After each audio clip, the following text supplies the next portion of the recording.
आम आदमी पार्टी से भी आपने फॉर्म डाला था, कारण रहा कि रिजेक्ट हो गया। क्या मन में आया कि आप निर्दलीय खड़े हो गए? एक तरफ तो बीजेपी जिसने तमाम तरह की योजनाएं चालू की और दूसरी तरफ बापू सिंह जी तंवर, तो आप अपने आप को कहाँ देखते हो? मतलब सर ये भी है कि आप जैसे निर्दलीय खड़े हो जाते हो, लोग कहते हैं कि वो तो टिकट ले लेते हैं और पैसे लेते हैं, बिक जाते हैं। दोस्तों नमस्कार, इस वक्त हम राजगढ़ ब्लॉक के पाका गांव में खड़े हैं और हमारे बीच में राजगढ़ विधानसभा से जो इंडिपेंडेंट कैंडिडेट है श्री रतन सिंह जी सोलंकी मौजूद है। उनसे बात करेंगे कि आखिरकार चुनाव में उनका कैसा क्या माहौल है और क्या क्या चुनौती है, तमाम तरह की बातें इनसे करेंगे। भाई साहब नमस्कार। नमस्कार। क्या लगता है आपको कि पब्लिक के बीच में आप जा रहे हो, कैसा रिस्पॉन्स मिल रहा है? पब्लिक का जो रिस्पॉन्स अपन मिल रहा है उससे लगता है कि इन दोनों को अपन लताड़ देंगे। आम आदमी पार्टी से भी आपने फॉर्म डाला था, क्या हुआ, क्या कारण रहा कि रिजेक्ट हो गया? आम आदमी पार्टी का एबी फार्म जब दिल्ली से चला तो वो मुश्किल से 10 मिनट लेट पहुंचा, इसलिए इन्होंने 20 तारीख के आसपास इनके पास ऐसा कानून आया कि पहले आपका वेंडेट मिल जाता, तब तक वो मान्य था। इन्होंने आखिरी तारीख जो होती है, जैसे 30 तारीख आखिरी थी, उस 30 तारीख आखिरी में 3:01 के बाद वो मान्य नहीं था, 10 मिनट लेट पहुंचा, इसलिए हमारा फार्म रिजेक्ट हुआ। भाई साहब एक तरफ तो कांग्रेस है, एक तरफ बीजेपी है, क्या कारण रहा? क्या मतलब आपकी इच्छा कैसे हुई कि मतलब क्या मन में आया कि आप निर्दलीय खड़े हो गए? मेरे मन में आया कि बहुत दिनों से बात चल रही थी कि बीजेपी को इनको सोंदिया समाज का एक टिकट दे। कांग्रेस ने अपने को बहुत कुछ दिया। कांग्रेस ने 3 बार जिला पंचायत लड़ाया, 2 बार हार गए, 1 बार जीत गए।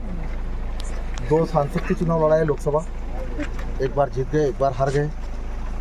करीब 4 चुनाव, 5 चुनाव विधानसभा लड़ाया, उनमें से विजय सिंह जी साहब मामला में, आपके प्रताप भाई साहब आंबा मंडलोई साहब, हेमराज जी कल्पोनी, 3 नेता तिनके भी आए।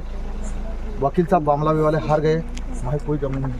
बाकी बीजेपी ने अभी तक सोंदिया समाज का खाता राजगीर में।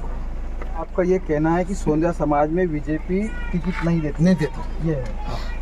और बीजेपी जब तक सोंदिया समाज में टिकट नहीं देगी तब तक मैं निर्दलीय चुनाव लड़ूंगा।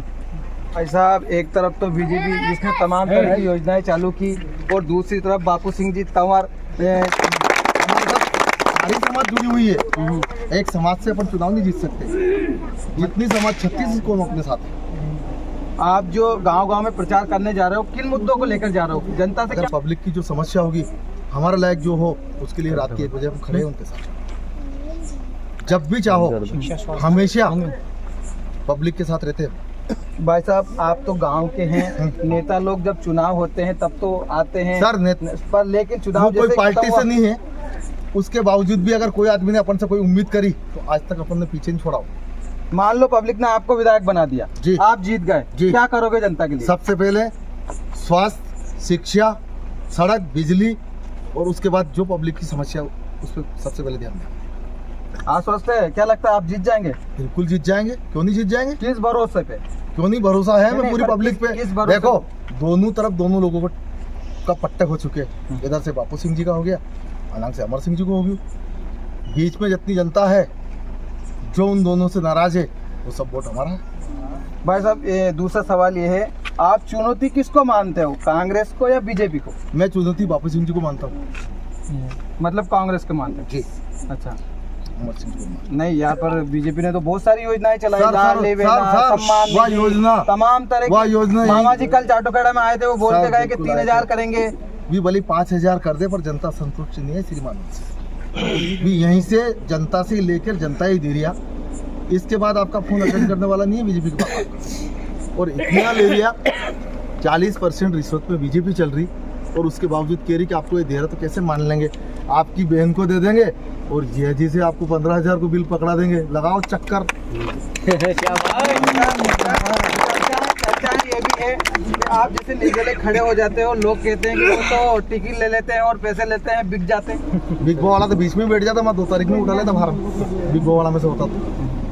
जनता को हमारा ऊपर भरोसा है और जनता के ऊपर मुँह भरोसा है, इसीलिए तो वो खड़ो है के लिए। तो ये थे जो निर्दलीय प्रत्याशी श्री रतन सिंह जी सोलंकी। चुनाव में इनका भी धुआंधार प्रचार है। खैर ये तो देखने वाली बात रहेगी कि 17 तारीख के बाद कौन सा प्रत्याशी जीत कर आता है।